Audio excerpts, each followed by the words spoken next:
So how much, where are you now in terms of scale? Like how much money is getting funded into these projects? And So it's been about 2 million to 6 million to 9 million to 16 to over 30 this year. So that's 30, and then that other bank account, the one that goes to. That's kind of total. So Okay. we'll do.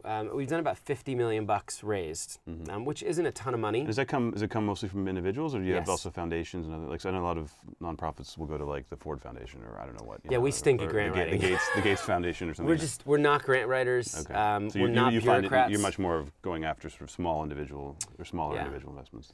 So the money now to support the staff and operations comes from a small group of about 100 people. Most of them in Silicon Valley. Most are entrepreneurs, to be quite honest, and they are excited about helping us build a business. So they fund the operational part, the part that you think sort of maybe some of the other people aren't as excited about because they want them to see their money going directly to, let's say, Africa, right? Exactly. Okay. And then of the money we're raising for water projects, 78% is raised online. And that's really been the key to growing 100% a year in a sector that's been declining 6 or 7 points every year. Nonprofit giving is down in America. It's been down over the last 3 years. Is and we've it just managed due to the economy, or is it people? just purse strings tightening. Yeah. So, the online component has been so powerful for us. And it's also, the other great thing is it makes you efficient because you're not direct mailing. You're not using all these expensive, you would never see someone in Charity Water on Broadway with like the sign, stopping you to ask you for money. Yeah. But one of your friends might give up a birthday and ask you to donate, $36, which is their age in dollars. So, the first year we grew really quickly. We kind of ran into some trouble a year and a half in, where we had raised so much money for water projects. The 100% was working. People were throwing, fives and 10,000, sponsoring communities. Kids were, doing lemonade stands and so many creative fundraisers. And we built up a staff, I think, of 7 or 8 at that point, and then we almost ran out of money. And I really hadn't worked out the business model. I knew the 100% was powerful, but I hadn't gotten good at telling the story, please fund our staff. They're working for half of what they'd be making or a third of what they'd be making. They're important, and here's the leverage. So around that time, I remember being so frustrated because I had millions that I could never touch. And I had, the integrity was so important to me. I would never have even borrowed from that account, with your water money. And we were going to run out of money in 5 weeks, and I tapped the board already. And I met this entrepreneur, Michael Birch, who'd started Bebo, and we spent about 2 hours together. And he and his wife had learned about Charity Water. I'd pitched them cold around this birthday idea I had.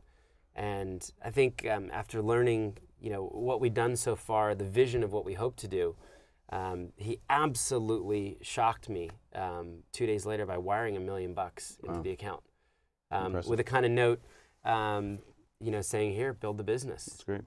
So having a year's worth of runway, we then developed 100 people, who are very passionate about funding staff and ops. Yeah. And so, how have you found the experience? I mean, obviously, it's radically different than your past business, but I mean, I think probably people watching the show, a lot of them are doing sort of tech for-profit startups.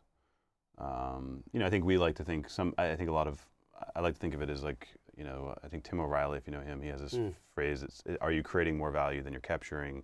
And you can do that as a for-profit, I think. I mean, I believe, I don't know, but like, but clearly you're sort of at one extreme where you're sort of only creating value and not capturing it.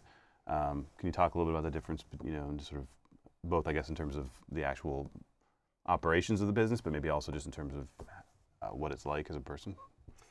I mean, it's incredibly satisfying. I joke that I'm trying to run, build a company as fast as, my friends in the tech world. And, there are no stock options, right? There is no equity. There's no big sale for Charity Water. Someone said, wow, you guys would have almost $1 billion valuation now with the cash that you're kicking, Really, our shareholders are 65-year-old women in Africa who today are walking 5 hours a day for water. For dirty water they're going to bring home and give to their kids. Our shareholders, are 5-year-old kids or 8-year-old school children in Bangladesh who aren't in school because they've got to get water for 4 hours in the morning and then do it again in the afternoon. So that keeps us going. No one that works at Charity Water is motivated by money. I live in a 1-bedroom. You know, I'm happy with that. I fly coach. I was on 82 coach flights last year. That you know, we don't care about that stuff. You know, we care about bringing clean water to 1 billion people, and the mission is so important. And I think what's really kept me going personally is that I'm in the field so much, and I get to hear those stories. One of the most beautiful How much time stories, do you spend? I'm probably on the road 40% of the time. Probably half the time, and a good quarter of the time in the field. Yeah. And you know, hearing of a woman, you know, when you walk into a village and, you know, tears streaming down her face, you know, her face saying, you know, this is a gift from God. We've been praying, you know, we've been dying, we've been, you know, the water, you know, I mean, thousands of people will often come out to thank you for a $5,000 water well, you know, that has changed the village. Villages talk to us sometimes in, well, there was the time before the water and then after the water. I mean, it's a tremendous kind of moment, and hearing these stories just keeps you going, seeing the smiles on people's faces. And so you said your goal is to provide clean water for 1 billion people. How much more? To break it down, like how far along are you? Yeah, so we've helped 2 million people. Okay, so we have a long way to go. Okay. We've helped about we've solved 1/500. So with those 2 million though, you've built wells that will be sustainable for years to come. Yeah, and some knowledge has been passed as well. So you could argue by doing 2 million, we've actually made it possible for more. So okay, that's the numbers. We've helped 2 million people out of 1 billion, 1/500th. You know, on good days, 2 million people is a lot. You know, it's stadiums full of people time and time again. On bad days, it's a fraction. So one of the ways I try and get students to understand how little we've done is I say, if you break it up in time, 1 million seconds or 2 million seconds is about 3 weeks worth of time, and 1 billion seconds is 32 years. Yeah. Okay, so we're a month into a 32-year journey. That said, we're scaling so quickly. The 10-year goal or the decade goal is to reach 100 million people by 2020.